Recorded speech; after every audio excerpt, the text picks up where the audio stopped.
പ്രപഞ്ചോൽപത്തി ഭാഗം 3.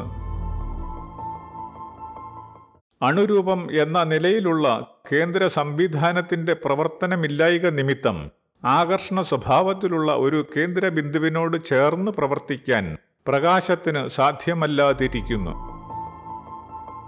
സമ്മർദ്ദം നിമിത്തമായി അന്ധകാരം ജ്വലിച്ച് പ്രകാശം ജനിച്ച് പ്രസരിച്ചതുപോലെ പ്രകാശഗോളത്തിൽ നിന്നും വീണ്ടും പൊടിഞ്ഞ് അഖണ്ഡത നഷ്ടപ്പെടുക നിമിത്തം ഗോളകേന്ദ്രത്തിലേക്ക് ആകർഷിക്കപ്പെടാനാവാതെ വികർഷണ സ്വഭാവത്തിൽ പ്രവർത്തിച്ചുകൊണ്ട് നിൽക്കുന്നതായ അണുരൂപങ്ങളുടെ അതിസൂക്ഷ്മ കണങ്ങളാകുന്ന പ്രകാശശേഷി എല്ലായ്പ്പോഴും വിദൂരങ്ങളിലേക്ക് സഞ്ചരിച്ചുകൊണ്ടിരിക്കുന്നു.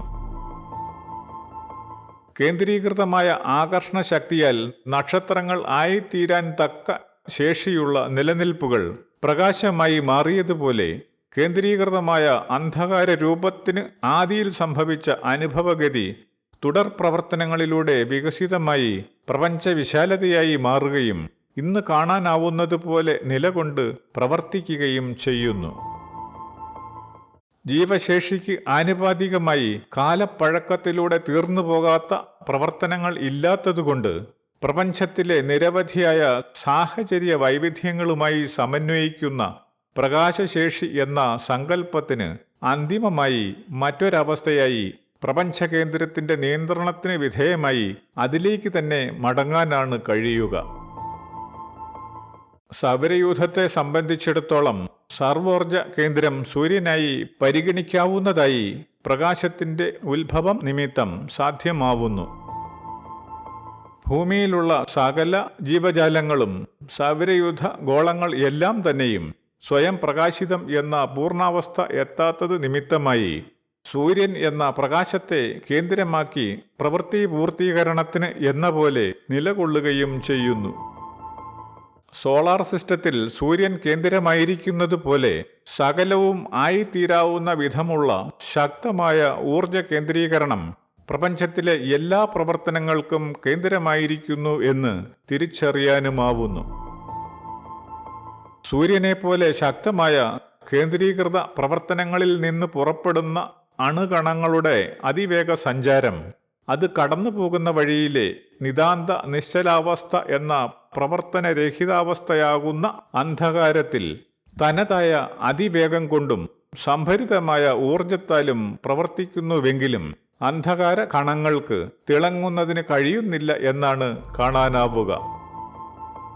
പ്രകാശത്തിൻ്റെ നിരന്തര സാമീപ്യം കൊണ്ടുപോലും അന്ധകാര കണങ്ങൾക്ക് തിളക്കമുള്ളതാവുന്നതിനോ പരിവർത്തിതമാവുന്നതിനോ കഴിയുന്നില്ല എന്നത് അന്ധകാര കണങ്ങൾ പ്രകാശകണങ്ങൾ എന്ന പോലെ നേർത്തതും കേന്ദ്രീകൃതമായ ആകർഷണം സംഭവിച്ചിട്ടില്ലാത്തതും എന്നതുകൊണ്ട് സംഭവിക്കുന്നു.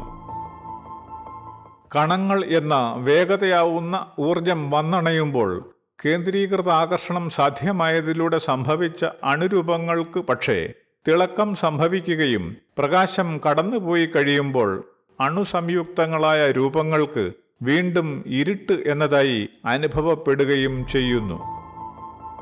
പ്രകാശകണങ്ങൾ എന്ന കേന്ദ്രീകൃതമായ ആകർഷണമില്ലാത്ത ഊർജാവസ്ഥയ്ക്ക് തിളക്കം പ്രദാനം ചെയ്യാനാവുന്നത് കേന്ദ്രീകൃത ആകർഷണത്താൽ നിലകൊള്ളുന്ന അണുസംയുക്തങ്ങൾ എന്ന രൂപങ്ങളിൽ പ്രവർത്തിക്കുമ്പോഴാണ്. അതായത് കേന്ദ്രീകൃതമായ ആകർഷണമുള്ള രൂപങ്ങൾക്ക് തിളങ്ങാനാവുന്നത് കേന്ദ്രീകൃത ആകർഷണം ഇല്ലാത്ത ഊർജഭാവങ്ങളുമായുള്ള ബന്ധപ്പെടലിലൂടെയാണ്.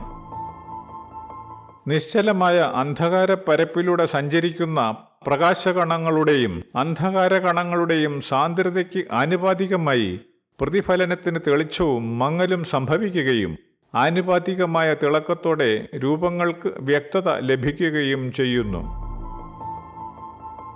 ചലനതരമായ ഊർജം എന്ന പ്രകാശകണങ്ങളുമായുള്ള സമ്പർക്കം എത്ര കാലം തുടർച്ചയായി സംഭവിച്ചാലും കേന്ദ്രീകൃതമായ ആകർഷണം എന്ന ജീവതരമായ നിലനിൽപ്പ് ഇല്ലാത്തതിനാൽ അന്ധകാരകണങ്ങൾക്ക് പരിവർത്തനതരമായി യാതൊന്നും സംഭവിക്കാൻ സാധ്യമല്ലാതിരിക്കുന്നു.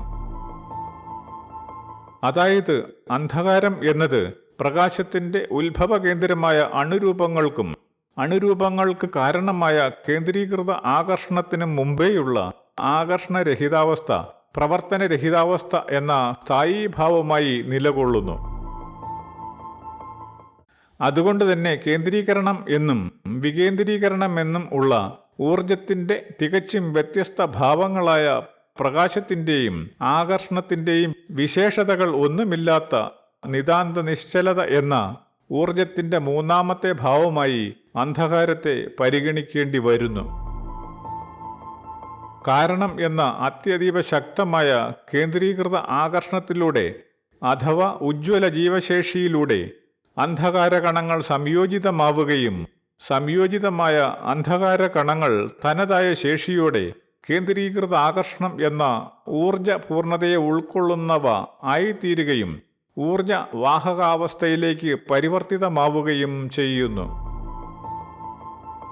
ഊർജവാഹക അവസ്ഥയിലേക്ക് പരിവർത്തിതമാകുന്ന നിലനിൽപ്പുകൾ കേന്ദ്രീകൃതമായ ഭ്രമണം എന്ന പ്രവർത്തനത്തിലൂടെ തന്നെ കേവലമായ ഊർജമായി ബഹിർഗമിച്ച് വികസിച്ച് അണുരൂപങ്ങളും തന്മാത്രകളും മറ്റുമായ ഘട്ടങ്ങൾ കടന്ന് ജീവശേഷികൾക്ക് ആനുപാതികമായി നക്ഷത്രമണ്ഡലങ്ങളും ഗ്രഹോപഗ്രഹങ്ങളും മറ്റുമായി പരിവർത്തിതമാവുന്ന അവസ്ഥയിലേക്ക് എത്തുന്നു. കണങ്ങൾക്കോ രൂപതരമായ മറ്റ് എന്തിനെങ്കിലുമോ നിലനിൽക്കാൻ ആവാത്ത വിധം എന്തിനേയും സങ്കല്പതരമാക്കി നിലനിർത്തുന്ന കേന്ദ്രീകൃതമായ ആകർഷണത്തിൽ നിന്ന് ഊർജം ബഹിർഗമിക്കപ്പെട്ട് അകലുമ്പോൾ സംഭവിക്കുന്ന അവസ്ഥാമാറ്റമായാണ് രൂപങ്ങളെയും അവയുടെ സ്വയമെന്ന് തോന്നുന്ന ഭ്രമണതരമായ പ്രവർത്തനങ്ങളെയും കാണാനാവുന്നത്. പ്രപഞ്ചോൽപത്തിയും തുടർ പ്രവർത്തനങ്ങളുമായി സംഭവിച്ച് നക്ഷത്രങ്ങളും ഗ്രഹോപഗ്രഹങ്ങളും മറ്റുമായി നിലകൊള്ളുന്ന പ്രപഞ്ചം എന്ന പ്രവർത്തനത്തിൻ്റെയും നിലനിൽപ്പിൻ്റെയും തനി ആവർത്തനമാണ് ജീവലോകത്തിലും കാണാനാവുന്നത്. അന്ധകാരകണങ്ങളുടെ സംയോജനത്തിൽ തുടങ്ങിയ വികാസ പരമ്പരയിലൂടെ സംഭവിച്ച പ്രകാശതരമായ ഏറ്റവും വികസിത രൂപമായിരിക്കുന്ന നക്ഷത്രങ്ങൾക്ക് ഒത്ത അവസ്ഥാഗുണം സംഭവിക്കാത്ത പ്രവർത്തനഗതിയാകുന്നു ഗ്രഹങ്ങളും മറ്റ് നിലനിൽപ്പുകളും. നക്ഷത്രങ്ങൾക്ക് ഒത്ത അവസ്ഥാഗുണം സംഭവിക്കാത്ത നിലനിൽപ്പുകൾ നക്ഷത്രങ്ങളാൽ നിയന്ത്രിക്കപ്പെട്ടും നക്ഷത്രങ്ങളാൽ വെളിച്ചമുള്ളതായും നിലകൊള്ളുന്ന അനുഭവഗതി പ്രപഞ്ചത്തിന്റെ ആരംഭം മുതലുള്ള സ്വഭാവം എന്ന് പറയാവുന്ന വിധം സൗരയൂഥത്തിലും നിലകൊള്ളുന്നുവെന്ന് കാണാനാവുന്നു. ഭൂമിയേക്കാൾ വലുതായി ഭൂമിക്ക് നേരിട്ട് പരിചിതമാവുന്നതായ ഊർജതലങ്ങൾ എന്നത് സൂര്യന്റെ കേന്ദ്രീകൃതമായ ആകർഷണവും സൂര്യനിൽ നിന്ന് വിഘടിതമാവുന്ന അണുകണങ്ങൾ എന്ന പ്രകാശവുമാണ്. കേന്ദ്രീകൃതമായ പ്രാപഞ്ചിക പ്രവർത്തനത്തിന്റെ തുടർച്ചയായി ഭൂമിയിൽ നിക്ഷിപ്തമായിരിക്കുന്നതും ഊർജത്തിന്റെ നിശ്ചല സംഭരിതാവസ്ഥയുമായിരിക്കുന്ന ഇന്ധനങ്ങളുടെ അടിസ്ഥാന പ്രവർത്തനമായ അണുരൂപങ്ങളുടെ വിഘടനത്തിലൂടെ പ്രകാശവും ചൂടും ഭൂമിയിൽ തന്നെ ഉണ്ടാവുകയും തന്മൂലം ഊർജത്തിന്റെ ഭാവവൈവിധ്യങ്ങൾ ജീവശേഷികൾക്ക് ലഭ്യമാവുകയും ചെയ്യുന്നു. നക്ഷത്രങ്ങളിൽ സംഭവിക്കുന്നതിന്റെ അല്പമാത്ര ഭാവമായി അതിസമ്മർദ്ദത്തിലൂടെ ഇന്ധനത്തിലെ അണുഘടന എന്ന തനതായ കേന്ദ്രീകൃത ആകർഷണം തകർന്ന് ചൂടും വികേന്ദ്രീകൃതമായി കണങ്ങളായി പ്രകാശവും ആയിത്തീരുകയും ചെയ്യുന്നു. ഭൗമ സാഹചര്യങ്ങളിൽ നിർമ്മിതമാകുന്ന പ്രകാശത്തിനും സൂര്യനിൽ നിന്ന് ഉത്ഭവിക്കുന്ന പ്രകാശം പോലെ തുല്യമായ സഞ്ചാരവേഗത ലഭ്യമാവുന്നതായും അങ്ങനെ അല്ലാതിരിക്കാൻ സാധ്യമല്ലാത്തതായും വരുന്നു. സാങ്കേതികമായി കാണുമ്പോൾ കേന്ദ്രീകൃതമായിത്തീരുന്ന ആകർഷണ ശക്തി നിമിത്തം സൂര്യനെ പോലെ തന്നെ ജനിച്ചതും എന്നാൽ പ്രകാശത്തെ ഉത്ഭവിപ്പിക്കാനുള്ള ശേഷിയോളം ആകാതിരിക്കുന്നതായ ഗ്രഹങ്ങളും മറ്റുമായ പ്രപഞ്ചത്തിന്റെ ശീതമേഖലകൾ അധിക ശേഷിയുടെ സംഭരിതാവസ്ഥയായ നക്ഷത്രങ്ങളിലേക്ക് സ്വാഭാവികമായും ആകർഷിക്കപ്പെട്ട് വരികയും നക്ഷത്രങ്ങളെ ആശ്രയിച്ചുള്ള നിലനിൽപ്പുകൾ ആയിത്തീരുകയും ചെയ്യുന്നു. പ്രപഞ്ചത്തിലുള്ള എല്ലാ നക്ഷത്രങ്ങളും സ്വയം പ്രകാശിക്കാനുള്ള ശേഷി പ്രാപിക്കാനാവാതിരുന്ന ഗോളങ്ങളും ധൂമകേതുക്കളും മറ്റും ചേരുന്ന പ്രവർത്തനമായി അവയ്ക്കെല്ലാം കാരണമായ ജീവശേഷികൾക്ക് ഒത്തവിധം പ്രപഞ്ചത്തിൽ അനവധി സൗരയൂഥങ്ങളും സൗരയൂഥങ്ങൾ ചേരുന്ന നക്ഷത്ര മണ്ഡലങ്ങളും രൂപപ്പെട്ട് ക്രമീകൃതമായി എന്ന് കാണാവുന്നതാണ്. പ്രവർത്തനശേഷിയുടെ ഏറ്റവും ചെറിയ സ്വയം പൂർണ്ണതയായ അണുരൂപത്തിൽ അനുഭവപ്പെടുന്ന കേന്ദ്രീകൃത ആകർഷണം നിമിത്തമുള്ള സമ്മർദ്ദവും തൽഫലമായ അണുസംയോജനവും അതിൽ നിന്ന് ഉത്ഭവിക്കുന്ന താപവും സ്വതന്ത്ര കണങ്ങളുടെ സഞ്ചാരവും അനുഭവമാകാതിരിക്കുന്ന ഊർജാവസ്ഥ ആയതുകൊണ്ട് അന്ധകാരം പ്രകാശത്തിനും ചൂടിനും വിപരീതമായ നിശ്ചലതയും ശീതഭാവവുമായി നിലകൊള്ളുന്നു.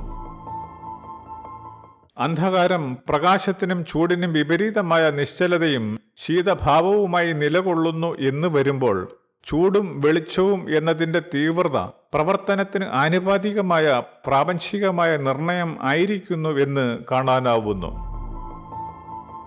പ്രവർത്തനാധിഷ്ഠിത ചിന്തയിലും കാൽപ്പനിക ഭാവനയിൽ പോലും ശൈത്യഭാവം പ്രവർത്തനരഹിതാവസ്ഥയുടെ പ്രതീകം തന്നെയാണ്. എങ്ങും നിറഞ്ഞു നിന്നിരുന്ന അന്ധകാരത്തിൽ പ്രപഞ്ചരൂപ നിർമ്മാണത്തിന് കാരണമായ ആദിസങ്കല്പ ശേഷി എന്ന കാരണോർജം കേന്ദ്രീകൃത ആകർഷണമായി പ്രവർത്തന തുടർച്ചയായി നിലകൊണ്ടപ്പോൾ സംഭവിച്ച പരിണതികളാണ് അണുരൂപങ്ങളായി തീർന്നത്. പ്രപഞ്ചത്തിലെ ആദ്യ പൂർണ്ണ പ്രവർത്തനമായ അണുരൂപങ്ങൾക്ക് ജന്മം കൊടുക്കുന്നതിനായുള്ള ആദിസങ്കല്പ ശേഷിയുടെ പ്രവർത്തനങ്ങളാകട്ടെ അത്യതീവ സൂക്ഷ്മതരവും ജീവൻ, മനസ്സ്, ആത്മാവ് എന്നീ പ്രാപഞ്ചിക സമസ്യയുടെ മുഴുവൻ സങ്കീർണതകൾ കൊണ്ട് ഭരിതവുമായ പ്രതിഭാസമാണ്.